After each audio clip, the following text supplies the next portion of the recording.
Chairman. Okay, great.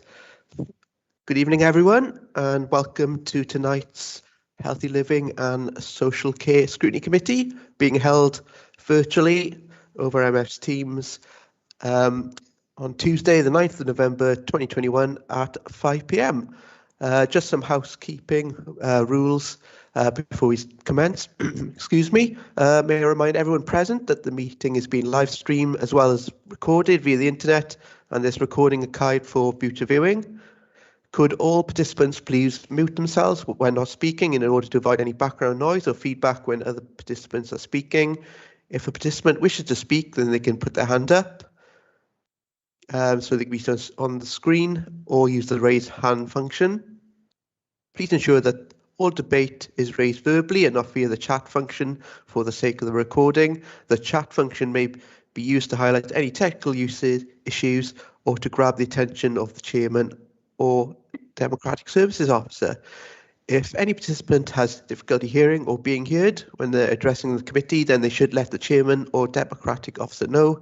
If they have a webcam, then they should try turning this off, as this will help with the broadband or Wi-Fi connections stroke bandwidth, so they can at least hear and be heard. So with that out of the way, let's begin with the agenda. So agenda item 1, apologies for absence. Thank you, Chairman. Apologies received from Councillor Owen Griffiths. Okay, thank you. Anyone else? Yes, apologies received from Natasha James. Thank you. Okay, I can't see Councillor Thomas here yet, but hopefully he'll join us as soon as possible. Okay. Agenda item 2, minutes of the meeting held on the 12th of October 2021. Would anyone like to move the minutes and have a seconder? Councillor Jarvie, okay, and Councillor Thomas has seconded. Thank you. Good evening, Councillor John Thomas. Welcome. Good evening, Chairman. Sorry I'm late. That's no problem. We have just got on to agenda item 3, which is to receive declarations of interest. Anyone? Okay, that's good. That's all clear, and now we can move on to agenda item 4, which is one of 3 reports on this scrutiny committee. So the first one is Vale Valleys and Cardiff Regional Adoption Collaborative Annual Review Report, I should say, 2020 to 2021. Hi there, Angela. Hi. Hi, take it away. Thanks for that. Yes. Okay. Okay, this is in fact BVC's 6th annual report. Obviously, we were established in 2015, so this is the 6th time. We are required by the terms of the legal agreement to provide an annual report to Scrutiny, but we're also required to report by regulation and in other sort of for other means. So this report really strives to put all those requirements together into one report. NASA developed a national agreed reporting framework, so the report is uses that framework really to actually, the headings, so we can all the regions can follow the same sort of format. Obviously, as you said, the report focuses on activity up until March of this year, so it's last year's annual report. Although there's some areas have been updated to actually bring bring members up to date with what's currently happening.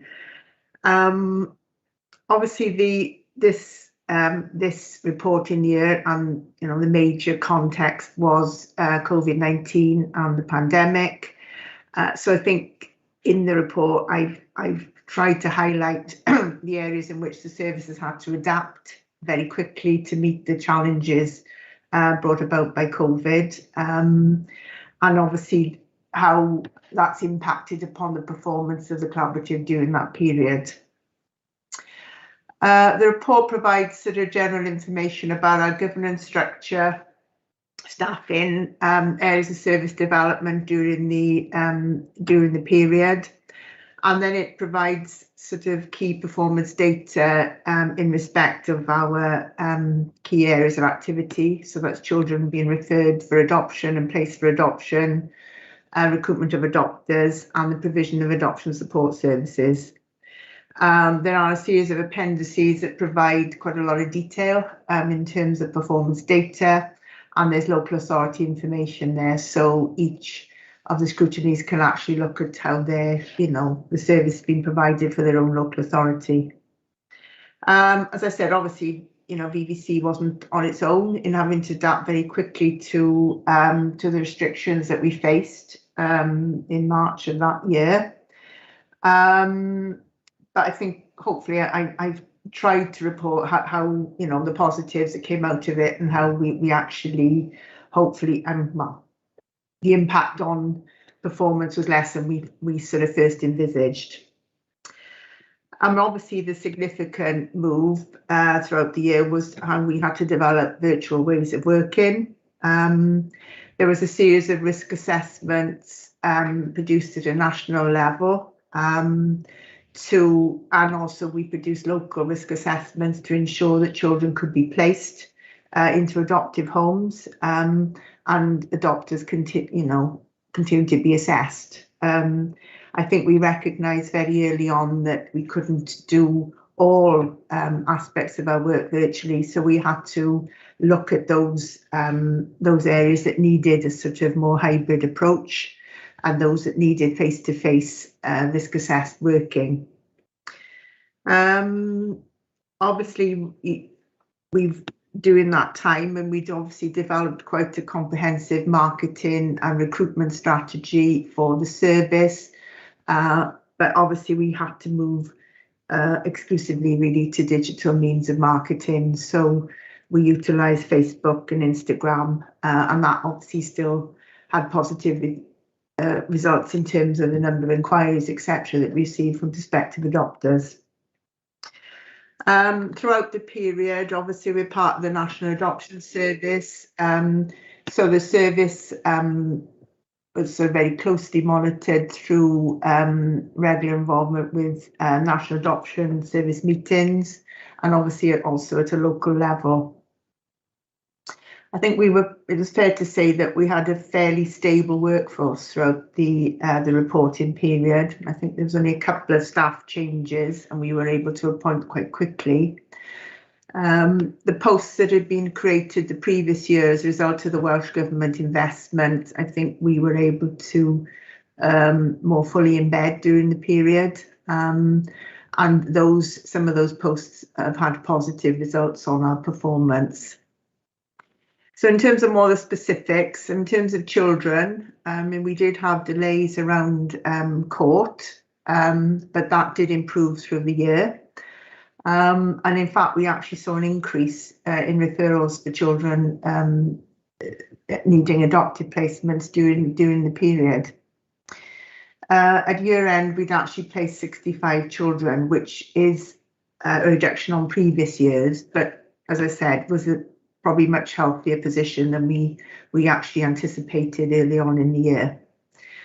There were 62 placement orders made. Over more recent years, there's been a national reduction in the number of placement orders, although I think VVC hasn't been impacted as much as other regions in terms of that. Obviously, the national reduction is due to other forms of permanency being secured for children.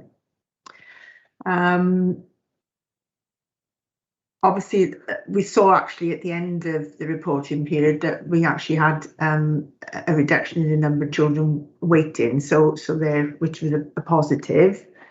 And we're now able to actually break down the reasons why children wait. The National Adoption Service has developed a range of categories, so we're able to actually try and understand more, why there are certain children that wait longer than 6 months for adoptive placement. In terms of adopters, as I've just said, obviously the marketing strategy that we'd actually developed, we certainly increased the use of our digital means. Obviously, we couldn't have face-to-face events, although we participated in the National Adoption Week activities, and VDC adopters were quite prominent in actually the podcasts, etc., that were developed during that period. So we saw an increase in inquiries. Our training was quickly delivered jointly, and we now deliver that jointly with Western Bay. So we're able now to increase the number of training courses that we can provide for prospective adopters. At year end, we'd approved 66 adopters, which I think we'd approved the year before 69. So that was actually, surprisingly, only a small reduction. Probably the most challenging area, which has continued to be the most challenging, is around the whole adoption support service. Over the years, it's had increased national focus. The provision of adoption service is, for all regions, and all regions are grappling with that, how we address the increasing need for that service for adopted families. We started off the year with, it was quite quiet, but sort of gradually as the year developed, and certainly by the second quarter, the referrals had increased. And that has actually created a backlog of those families waiting for a service, which we've carried forward into this year. We've seen an increase in our letterbox. That's the indirect exchange between adoptive families, exchange of cards and letters, etc., between adoptive families and birth families, and that's increased significantly. And other areas of the service, like access to birth records, requests, etc. So that has been a challenge. I think on the positive side, in terms of adoption support, we were able to deliver different sorts of support mechanisms via virtual means. And in fact, for a lot of adoptive families, that was a lot easier. And there was an increased uptake in those services, training, group activity. We had a quiz, we had a virtual toddler group, all sorts of things we tried to reach out to families. The report obviously provides some information on standard information on complaints, our quality assurance framework, and we have done quite a lot of work over more recent years in terms of trying to develop a range of different feedback mechanisms. So we can actually feed that back into the service, and we've also cooperated as a region in terms of the national audits, etc. So quite, undertaken by Adoption UK. And obviously there's some information around our adoption panel activity. Again, adoption panels have been delivered virtually and have continued in that way. And there's quite a lot, was a lot of activity around those, because obviously we have 4 panels a month. I suppose going forward, I think like all services, we've been, in terms of our recovery, we've been sort of keen to build on the positive bits of, the positive use of virtual mechanisms. Obviously, as part of a national service, there's been benefits really in developing, virtual ways of connecting with other regions, etc., and the national element of the service, and also how we can, reach more families by virtual means. We are now required, the investment grant that we had in 2019, we have to monitor our progress against that grant and the posts. So that is a twice yearly commitment on part of the service. And what we found this year, there are increased targets that we have to meet as a result of those monies into the service. During the year, the National Adoption Service produced a series of good practice guides. covering a range of aspects of our work. So we're now looking at this year we've been looking at the implications for those good practice guides on our service, certainly around resources in terms of being able to comply with those guides. The two-stage recruitment process, which was originally developed in England, that's for prospective adopters, which requires us to recruit and assess adopters within a 6-month period. That actually came in last year, but there was an easement to the regulations. So it's only been fully implemented since October of this year. So we are now beginning to sort of look at what impact that is going to have on certainly our recruitment process for adopters.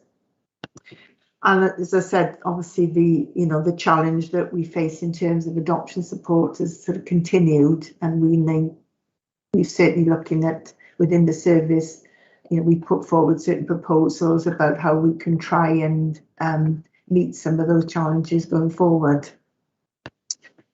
That's a quick synopsis, really. I don't know, whether you want me to say any more. I could go on. I appreciate it's quite a lengthy report and there's quite a lot of information in it. So.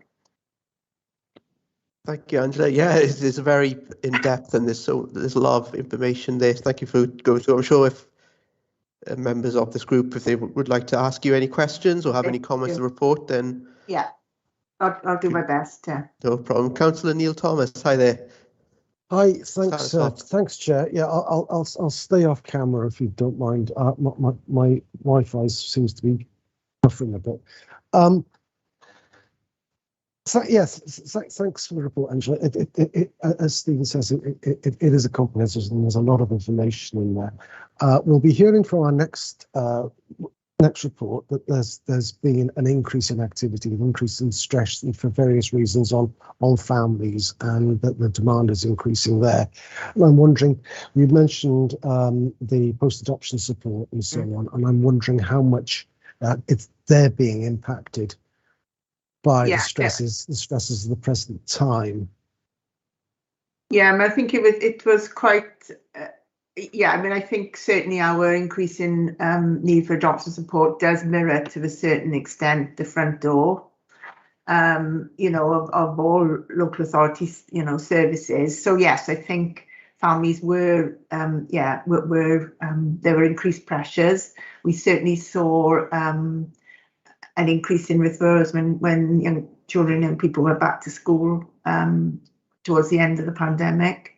So I think there is I think there is some mirroring of the front door, but I think also there are, I think there's an acknowledgement now, much more greater acknowledgement that families can come back to the service to ask for help if they're struggling.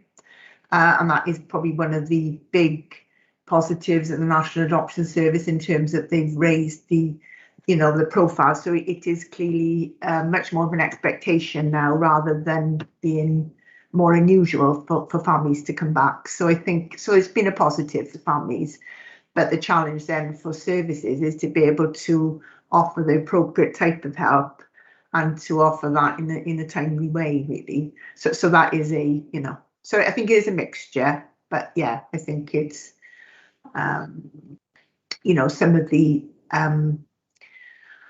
the families, the fact that they were forced to stay at home and all the pressures that have grown up with children, creating with children and young people being not, so there's been a range of factors, really. The other thing you mentioned was the 6 months time limit or target on clearing, on assessing and clearing adopters, potential adopters. I can see benefits in that because certainly I think that the longer process that has been there can put people off because it seems like a never-ending. It's dragging on, and oh God, we're never going to get there. Give up now, type of attitude. But if you've got a 6 month target, then that sort of focuses the mind. However, some of the reasons why they can take longer is because some of the checks and some of the some of the training and so on needs to go on. And how is that? I mean, trying to marry the two, sort of speeding it up and getting the stuff tucked in there within that sequence. I mean, that seems like a challenge. Yeah, it is a challenge. I think it's. I mean, we have had a 6-month target for a number of years. I think the difference between this is actually in legislation. It's actually in regulation, so it's more than a target. But there are points in the 6-month process that do allow for an extension if there are factors like statutory checks that haven't been able to be completed in time. So there are parts of the process, but yeah, I think we do, but I think it is, if the case is, it does pose challenges for being able to meet, because there's a 2-month initial stage, and then if that's okay, people can move on to the 4-month second part. But it is tight because obviously we've got to get papers to adoption panel, not just at the end of the period. They have, there has to be sufficient time. So in fact, effectively, you're actually expected to do the second party assessment really in about 3 months. So it is tight. So we're going to have to see. I mean, we are being very monitored on the impact of it at a national level, and there are a whole raft of performance measures that have been brought in from October of this year to actually monitor our performance against it. So we're going to have to see how it goes.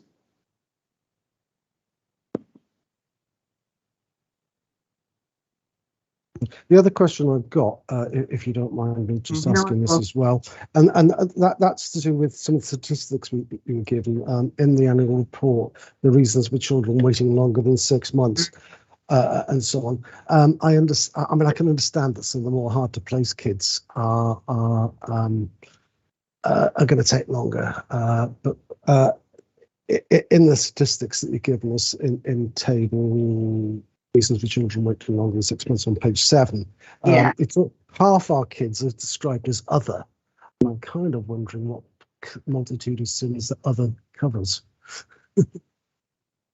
I mean, other tends to be no specific identifiable reason, really. And I know that's not very very good, but yeah, that's what, that really kind of, but that's how within the veil. That's half. It's in this particular thing. It's 5 kids. I mean, we're only talking about 10 kids altogether. Waiting longer than 6 months, which is good. It's just that sort of. Other doesn't really help. I appreciate, and perhaps we need to sort of be a bit more specific about that, really. It's just, there's no particular identifiable reason. It's just that, for whatever reason, there hasn't been a suitable match identified. I mean, sometimes we've had, with veil placements, geography can be an issue because we're very near Cardiff. We're very, that can be a factor. But yeah, I perhaps we do need to clarify that, I think. Perhaps give a bit more information. Yeah, okay, thank you very much. Thank you both. Would anyone else like to ask Angela any questions or comment on the report? Okay. I think that's it. So we have 2 recommendations. Thank you, Angela. So one is, let me go to it really quickly. It says we review the report, which we have, and then we are happy for us to receive the annual report on a yearly basis, of course, because it's a legal agreement. Are we happy for that to pass that? Do you have a proposing sector? Councillor Jarvie, and I'll second again. Thank you, Councillor Thomas. There we go. Thank you, Angela. Thank you very much. Thank you for that. That was great. Thank you for you and your team. Have a good evening. Bye now. Goodbye. Okay, we can move on now to. Let me go back to the report. Agenda item 5: Children and Young People Services Annual Placement Review. Hi there, Rachel. Are you taking this for us? Yes, thank you, Thank Chair. you. Thank you. So many members of Scrutiny Committee will be familiar with this report. It's something that comes to you on an annual basis. For others of you, it will be newer too. So what I'll try and do, if that's okay, is just give some highlights, some headlines from the information that we're presenting to you, and then allow the opportunity for questions. So essentially what we're trying to do is outline the actions that we've taken in the previous year. So that was last year for this report. So how are things progressing last year, and what did we identify last year were the priority actions going forward into this year? And I think the significant difference in this report compared to previous reports is obviously that we've experienced and continue to experience the COVID-19 pandemic. So that's quite a large part of this report, and it's probably where I'll want to focus. But we outline within the report some of that this is an area of activity and expenditure that's very volatile. It's not always easy to predict the children that are going to become looked after. It's not easy to predict the placement context that we're going to be placement finding in, and it's not easy to predict the demand or the level of complexity, either in terms of behaviour or disability, that we will be trying to respond to. And Welsh Government and legislation brings its own set of demands too. So a difficult area for us to manage within, and one within various forums that we will be talking to you about because of that nature of challenge. So we highlight here some of the key drivers. So children with complex needs, just highlighting to you that is not obviously, but it does relate to children with a disability, but also complexity in relation to behaviour. And both of those things create demands for placements, and both of those things require a response. We're also positively, we have a When I'm Ready scheme. It's a Welsh Government scheme, national scheme, been in place for some time, but it's essentially about not assuming that children will exit foster care at 18, but allowing children, as you would your own, to remain within that setting in a When I'm Ready arrangement. Really positive for those children, young people, young adults, but obviously removes placements, mainstream foster placements from our resource. There's also some demands in relation to remand. That was a conversation actually just today in relation to when we need to respond in that context. But where I really want to focus, if that's okay with you, is on the impact that we've seen in relation to the COVID-19 pandemic. I'm going to jump around in the report a little bit, if that's okay, because there's a few things that I want to highlight for you. And essentially, there is a direct correlation between the increase in our numbers of children looked after between March 2020 and the COVID-19 pandemic. So those of you that will be aware, we were successfully reducing our numbers of children looked after in the year ahead of March 20. We'd met our intentions, and then we were struck nationally, weren't we, globally, with this pandemic. And what the report just highlights for you, and some of you will have seen this in other reports, is the increased pressures within families, increased levels of deprivation, impacts on mental health, whether that's for children or parents, significant challenges in terms of trying to provide services for families when we had to consider was it safe for us and for them to be within the home, significant impacts on staff as well, trying to manage in that environment. And I think if Lance and I were to imagine that this has gone away, it really hasn't, and we just have another set of challenges now. So a persisting set of challenges for families, but also for the workforce in trying to respond. We do have a structure in the sense that we have a corporate strategy for children who need care and support. That isn't new, that's not something you won't have heard about before, but essentially some objectives about keeping children with their families where we possibly can, returning children to their families where we possibly can, but where children are within the care system, making sure those journeys are purposeful and they exit in a positive way, having achieved outcomes. But obviously to do that, we need good preventative services, strong edge of care resources, and good placement availability and diversity. And those are definitely some of the things that have been difficult for us. So whether it's because we've got more demand, more complexity, or because placements are scarce, those things come together, and what they create for us is a perfect is a perfect storm. But the corporate strategy, the wish to move forward with some of that work as a council with our third sector partners and health remains purposeful. People are still talking, we're still coming together, we're still having those conversations to progress the actions that we agreed were important. But we are seeing delay, we are seeing different obstacles being created for us, but that level of commitment is no less fierce or passionate in terms of improving outcomes for children. Just to highlight for you that, as I said, the population did decrease between March 19 and March 20, really positively, coincided with the Welsh Government's intentions around reduction of children looked after across Wales. They didn't ask us to do that. That was our plan, just seemed to happen at the same time. But that significant period of challenge that I've already referred to has seen those numbers increase and the challenges with placing and supporting those children increase. So we've still got most of our children placed in-house, so basically in fostering placements, whether in-house, externally, or in kinship placements. And we have a broadly stable not group of children, because they're different children, a broadly stable number of children in residential care. But what I would say to you is that we have seen the cost of those placements increase, and we have seen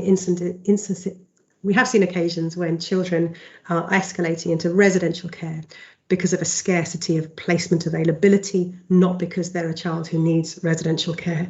And that's really frustrating for the profession, and really frustrating then in terms of trying to plan effectively for children.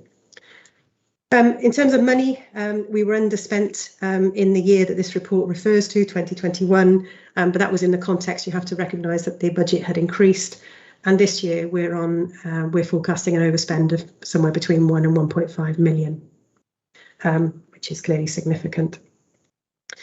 You know, a number of areas that we continue to see as important. So how do we increase the resource base?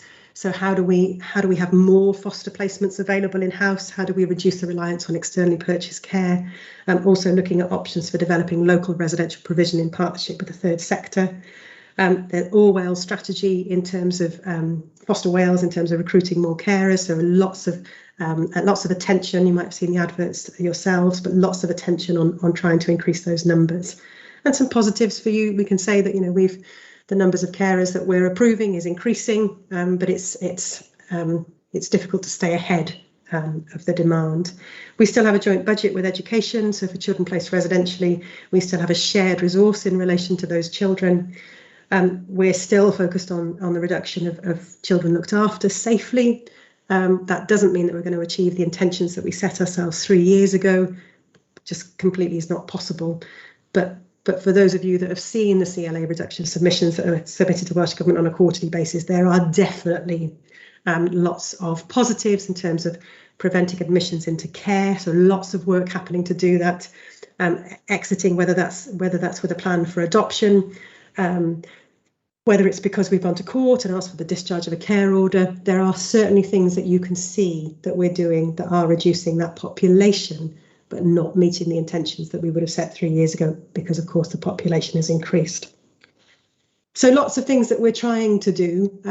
I have to say to you that it is challenging. It's not something that we're able to stay ahead of at the current time. It's not something that is peculiar or particular to the Vale of Glamorgan. It's a national issue, but we've got good performance data in relation to stability for children in care. And we have very, very few children placed outside of Wales, only for very specific reasons. But obviously, we have children placed outside of the boundary, but because of the need to respond to the placements that are available. That's probably all I want to say, but I'm conscious that it's an area that you'll probably want to discuss. So either if I haven't given you enough, or you've got questions that arise anyway, let me know. Thank you, Rachel. Would anyone like to start the discussion?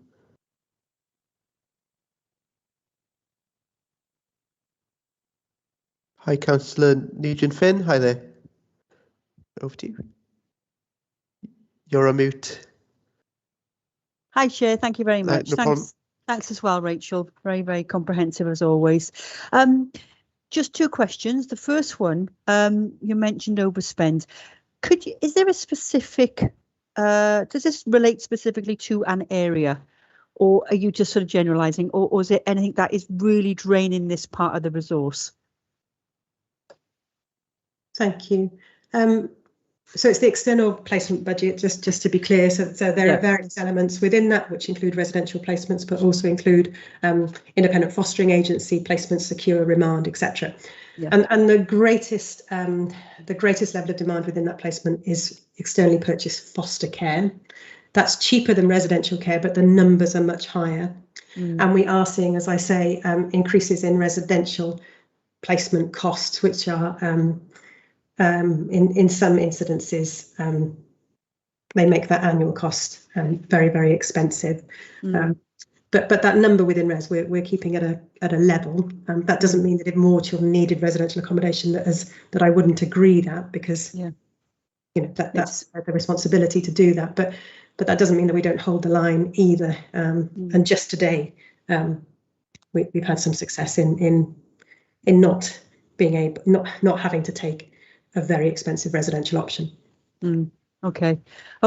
I only ask in terms of how we mitigate that, and do we just redeploy services and staffing in the areas where you feel necessary? But as you say, it's needs led, it's service led, and you're doing what you can do within the capacity of the team to avoid that. So I understand now. Yeah, as I said, if there's anything specific, Rachel, I would welcome a different discussion about that. But it's clearly, Councillor, what we want to be able to do is reduce our reliance on externally purchased care. Yes.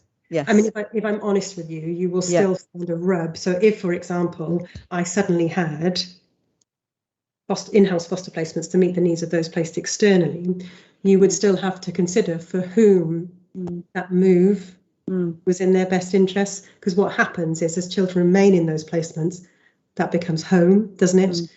So you have it's a difficult one, isn't it? Because it's cost versus need.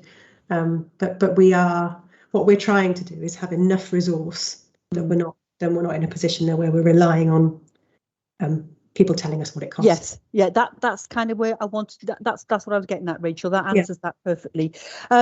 Staffing position in both in terms of vacancies and morale. Where are we?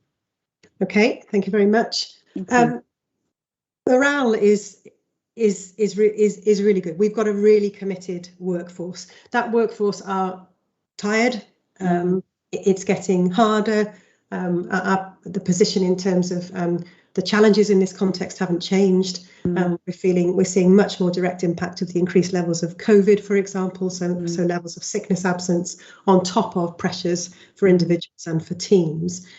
But a really committed workforce who I believe feel held and supported, and that we work together. In terms of vacancies, the pressure points, Councillor, are in intake and family support and care planning and proceedings. We have a capacity planning work stream that sits as part of our reshaping board. We have a number of actions that we're trying to undertake, longer term, short term, to try and improve that position. But essentially, there's a scarcity of social workers, even within the agency. So even if you throw money at it, that there still aren't enough people in terms of doing those roles. But we have some teams that are very stable, and we have a lot of co-working across those teams to try and support the areas of greatest pressure. But again, I can't tell you that it's easy, straightforward, resolved without issue, because it isn't. Understand. Okay. Thank you very much, Rachel. Thank you, Chair. Thank you. Thank you, Councillor Nugent-Finn. Councillor Neil Thomas, hi there. Thanks again, Chair. Thanks for the report, Rachel. I support what Rachel Nugent-Finn said about the report and so on, and also about staff and the amount of work they've had to go through It's not unexpected, this. I mean, we've been talking all through COVID about the pressures on families and the consequent pressure and budgetary hits we're going to be taking as a result of the stresses at home, with people being forced together and not being able to find release. How much can we put down to the fact that perhaps social workers have not been able to do all the face-to-face stuff and physical support that they're used to doing in the past? Some of the nice stuff, really, that where you go in and talk with and sit down and support the families and help resolve struggles that now isn't going on because of restraints on visiting and restraints on actual face-to-face stuff. And also the diversionary stuff, some of the sort of youth work type stuff that perhaps kids could be divergent into doing, that again hasn't been happening to a great extent because of COVID. And those things also work to take pressure off families. And how soon can we get back to bloody doing them, please? Yeah. Thanks, Councillor. I mean, just as an initial observation, I mean, we are face to face, in person, with families across the range of levels of intervention. Yeah. So there isn't a question. There shouldn't be a question for committee in relation to are we present and are we in person, because we are. And we always have been where we have needed to be. Yeah. So where that balance tips, for example, in relation to safeguarding, we have always been there. So there'll be some teams in Tech and Family Support, for example, who probably would have felt that it hasn't been any different. There have been various stages to the pandemic, as we all know, and I guess in some of those, so easement or restriction, and some of those, within some of those stages, we have often been the only agency with a presence. So what you have lost in those periods is that team around the child, the team around the family. So the preventative work, the working alongside that would have happened much more naturally in usual time. And you're right, Councillor, that the absence of that direct intervention by a range of practitioners taking a shared but slightly different responsibility has been impacted. So for some families, we will have missed the point of being able to for a family to remain together, for children to remain part of a household, because it will have tipped into a more serious situation in which we've had to intervene. But that doesn't mean that families also haven't done very well, that they have been resilient, because they have, and actually there's lots of examples of where that's happened. It's absolutely appropriate that we consider, is it safe to be in this household? Do we need to be in this household? How do we do this piece of work? And I think it would be an awful shame if we lost some of the advances that we've made. So you can do an awful lot virtually. We've seen some higher levels of engagement, whether that's in a child protection conference, a child looked after review, a parenting assessment. There's something about, I'm sitting in my house, I'm talking to you in my space, that power imbalance that sometimes is too far over to our side becomes more level. But you can't do everything like that, can you? So you can't conclude an assessment without being in the house, without experiencing that. But we don't want to lose the gains that we've made in working virtually as part of our relationship with families and certainly with other professionals. I don't know if that helps. Yes, thank you, Rachel. That explains and clarifies the situation, I think, for everybody. Thank you. Thank you. Councillor Gray. Hi. Thank you, Chair, for letting me speak for a few moments. I think that'll be very kind. I think as we've touched on budgetary things, I would just say, as Carolyn reported when you saw this before, and you'll see the next quarter, I believe next month, the social services reserves are there for this very purpose, and it is a balanced end of year. But it's a movable feast, and it's one that, as we get into discussions about next year's budget, if we look at those pressures, I'm really pleased to see Scrutiny engaging with that and understanding the costs and the pressures involved. And you know, I look forward to any and all suggestions as to how we can make it more efficient, but ultimately having the right outcomes for children, and reflecting what Rachel said about those which we're having to put into provision, which is perhaps, you know, residential when they should find a foster placement, or a certain foster placement when we should hopefully have them close to home. You know, that's the real aim. It's not about saving the money. We just need to be there for the children that need us, and I'm really proud of everything that they're doing within children's services around that. And clearly there's still a long way to go in weathering the storm that COVID has thrown up. And this committee's, you know, referred to the mental health of children. You know, we've covered the points, and it's really nice to see Scrutiny engaging with the reports and recognising those challenges. So thank you. But I just wanted to note, there's no suggestion of social services not being able to cover what our current overspend is projected at, and hopefully we will get into conversations about future budgets and understand a settlement that can meet the challenges as I articulated last time I spoke at Scrutiny. So thank you, Chair. Thank you, Councillor Gray. Thank you very much. Would anyone else like to say anything before we wrap up this agenda item?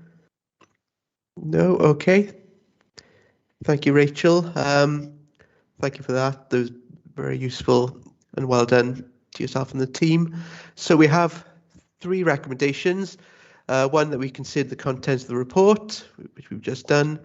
That we receive a further annual placement review report in October 2022, and that this report is referred to the Learning and Culture Scrutiny Committee. Are we all happy with that? Do we have a proposer?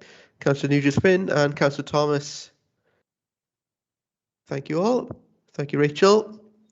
And now we can move on to the final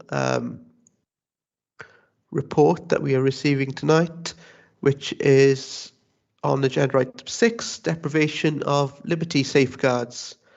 I believe Amanda Phillips. Hi there. Are you taking this for us? Yes, thank you for that. I'll have to keep my screen off because my reception is not very good at the moment.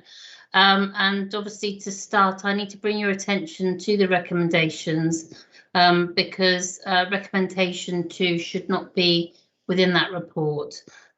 We did remove it initially, so we're not quite sure what happened there. So it should only have the 2 recommendations. Okay, no problem. Thank you. Okay, so I'll just talk us through the report and highlight any information and new activity, and I think there's some good news to report as well. I mean, this report provides an overview of activity within the DOLS team. It's important to note that this remains an area of work that's being incorporated into the corporate risks register and remains very real for people.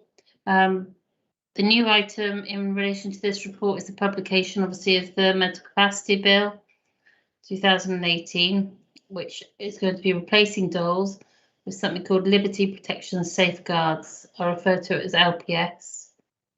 And this report will also be referred to the Audit Committee as well. The report also provides you with some good news regarding our DOLS application backlog, which I'll refer to in a moment. The DOLS team remain a regional team with the Health Board that provide advice, training and assessment. The team has worked extremely well remotely during the pandemic, and there's been demonstrable improvement and evidence of improvement regarding the backlog, which you will note in the report. There was a dedicated team set up to deal with this backlog, and this was secured by a successful bid to Welsh Government for additional funding. And currently the backlog for assessments is 98. Obviously that would have moved on since the report was provided to you. with the longest waiting list since April 21, and that was compared to previous years' numbers of 322. So there have been some really good improvements there. The LPS framework implemented in April 22, but we're still waiting on the code of practice to be published, and without that being finalised, it's very difficult to determine the implications for the wider team, and that still has to be worked through. The change will be the responsible body for authorising such declarations will depend on where the person resides. And we're currently mapping areas to try and understand the impact and how this will affect the team and how then the team will look like going forward. The reassuring thing is that there's a 12-month lead-in time for LPS, and that will work in tandem with DOLS to ensure there is effective transition between the two legislative platforms. And we're currently working through that with our legal team as well. So if you have any questions, I'm very happy to take them. Thank you, Amanda. Would anyone like to comment or ask anything? Hi, Councillor Nugent, see your hand up. Thank you, Chair. Amanda, I don't know actually if you can answer this. Maybe it's more for Councillor Gray. I don't know. It's to do with the sort of safeguarding week ahead. So it sort of comes into here because obviously it's the safeguarding element of it. But I don't know if it's even. I've just got some questions which I'd like to ask, but it's not specifically related to. I don't know how everybody else feels. I could give you a taster of what you wanted, what I wanted to ask, if that's any help at all. If you ask if it falls, hi, Lance. I'm just trying to, find out what we're actually doing for the safeguarding week ahead. Okay. There's nothing specific on domestic violence. And I've nothing on the Vale of Glamorgan website. Actually, it's on Twitter. But it's nothing specifically relating to domestic violence. It's just BOWSO, which is obviously more focused on DV from a BME perspective. So I'm just wondering, could we, I don't know if it's too late, but could we add something specific about domestic violence and the safeguarding element? That's the first question. Hi, Lance. I think it's probably Sorry, Lance had his hand up. Sorry. It's probably more for me to answer than Okay. I Thank you, Lance. And I haven't got the timetable of events in front of me, but I can probably, if you ask your other question, I can probably pull it up Okay. and get it ready.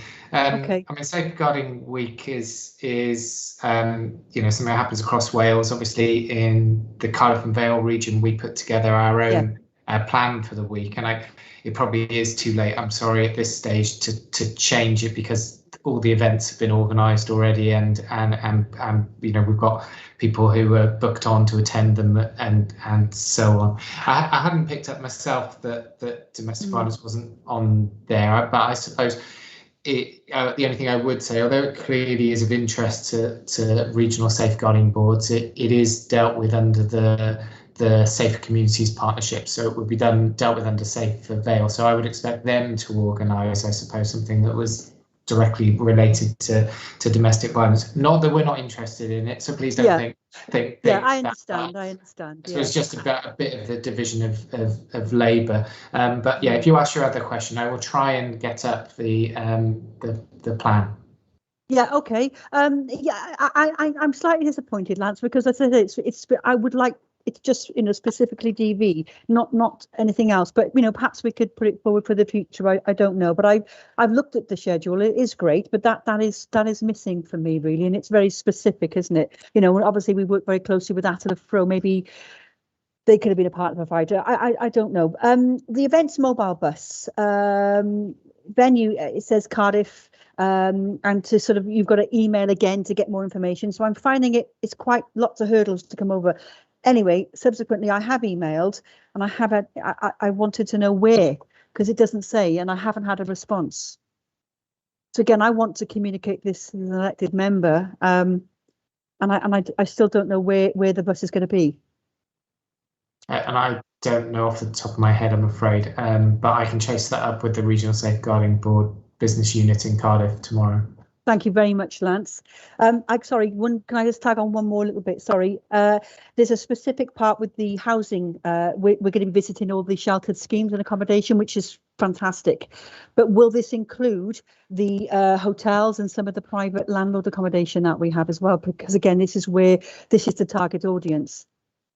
I'm sorry, I don't have the detail of that today. Okay. I obviously, because we haven't done a report, I suppose, on the safeguarding week. But if I'm more than happy again to share those queries with the business unit. Thank you, Lance. And I'll also ask in Housing Scrutiny tomorrow. Okay, so they may be able to answer it. The recognition award ceremony, it's by invite only. So who's invited? I can't tell you that because it's the winners.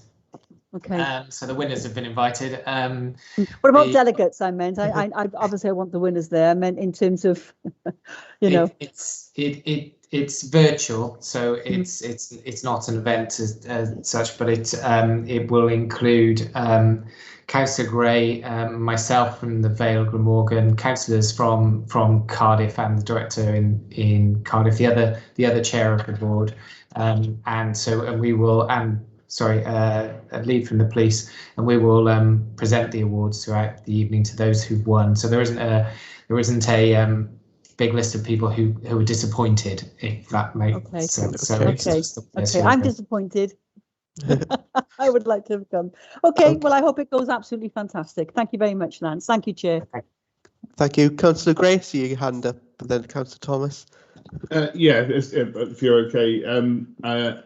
I appreciate the questions, Councillor Nugent. Obviously, if they're not related to the report, then it's hard to answer them in the meeting. I am the champion for safeguarding the Vale. I don't remember receiving an email from you asking them, but if you want to forward on any questions, perhaps that's a more appropriate forum to find out the detailed answers, and I can make sure they're given to you. What I was going to reflect on is having attended the previous, the previous two safeguarding awards.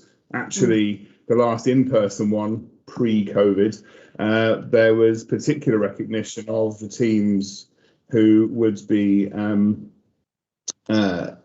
working on domestic violence, and some of the particular case studies that were listed on the night, and the passion and commitment of the teams that work in that area were recognised. So I don't think if it's missing off of a headline for an event, by all means, to reflect what Lance was saying, it's certainly not lost on us when it comes within the safeguarding world. But I think there are a number of issues in this report. I don't want to get lost in talking about an issue that's not on the agenda, but clearly I'm sure the chair and others can perhaps timetable an appropriate feedback on Safeguarding Week report and the impacts it's had, and maybe we can share some of the winners, and maybe we can pull that together and bring that to a future meeting. And I wonder whether that's a more appropriate way of talking about it at the committee, if I may be so bold. So I did say at the beginning of my conversation, Ben, that I didn't know if it would be appropriate. I do understand, but I just knitted the two safeguarding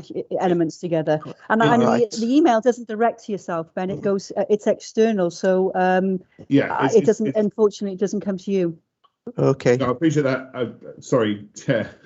When you said earlier, is this appropriate or okay? In a normal room, we might have had a chance of interacting, but the nature of Teams, when someone's on a trail, it's hard to cut in, and it would be rude to. And I think in terms of what I said, as I'm the champion of safeguarding in the Vale, I'm not the organiser of a safeguarding week. So that would be a regional approach, which obviously is the link there. But if you had any issue contacting it, then clearly myself or Lance would be the person to do that. But reflecting back on some of the severe backlogs and other issues in this report, I wouldn't want that to get sidetracked by us talking about another item. So perhaps if Scrutiny are happy to take up my suggestion that maybe it's appropriate that it's the January meeting to actually be able to reflect on what's happened in the middle of November, as opposed to the next meeting. But I think it would be useful for you to see that and then drill down into some of that information. That'd be really helpful. That sounds good. I'll yield to Councillor Neil Thomas a question on this particular report. Thank you both. Yeah. Councillor Thomas? Yeah, thank you, Chair. Thanks, Ben. Yeah, to get back to the report itself, again, thank you for the presentation and so on in the report. I'm wondering, basically my question is about the qualitative difference we can anticipate between the new liberty protection safeguards and dolls as such, and whether I mean I know you haven't had the guidelines and so on yet, but whether or not we can talk about that and whether we can anticipate whether there's going to be significant differences or whether this is just really a name change. Thank you. Thank you, Councillor. I mean, I would love to talk about it if I could. And the problem is there's been quite a number of delays regarding the code of practice. And it's very then difficult to work up next steps and determine what the implications are for the team and the residents within the Vale. But I'm very, very happy to, as soon as we do get some of that guidance, to share that with you and start to work through what those implications are.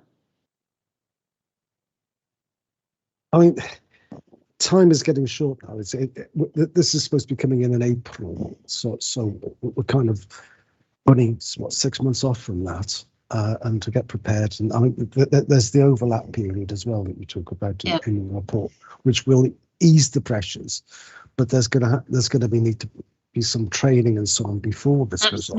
And they're pretty much they're cutting it pretty fine.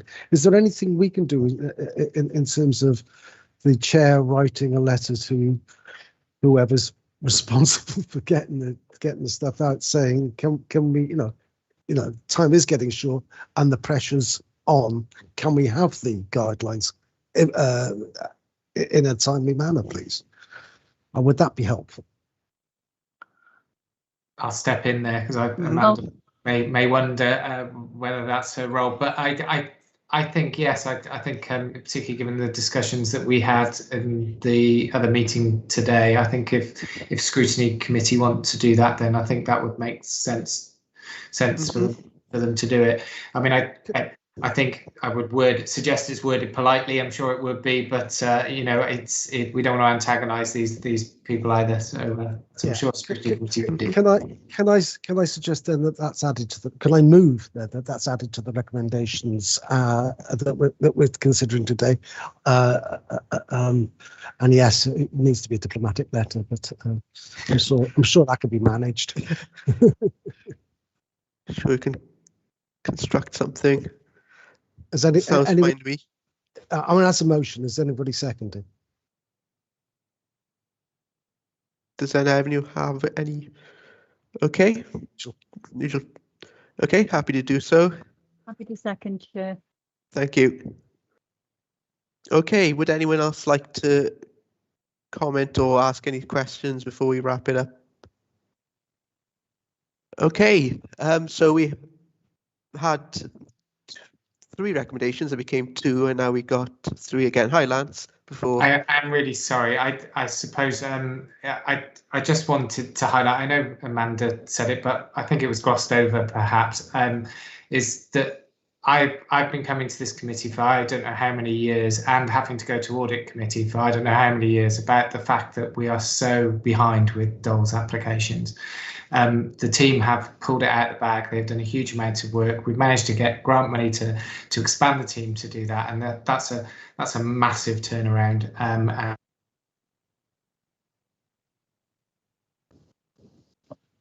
well, Lance. And at the critical moment, you froze up there, Lance. Go again, Lance. I think you can probably work it out. I'm obviously happy that we're in that position. So sorry about my connection. I apologise. I meant to comment on that. Yes, it is. I mean, the dropping from 322 to 98 is spectacularly good, and congratulations to the team. Is that money from Welsh Gov going to continue?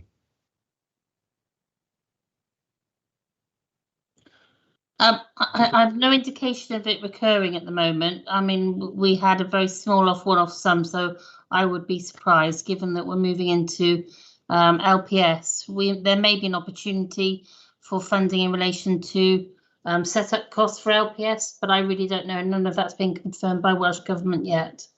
Again, we need to know, especially as we'll be looking at our budgets coming December. Okay, thank you.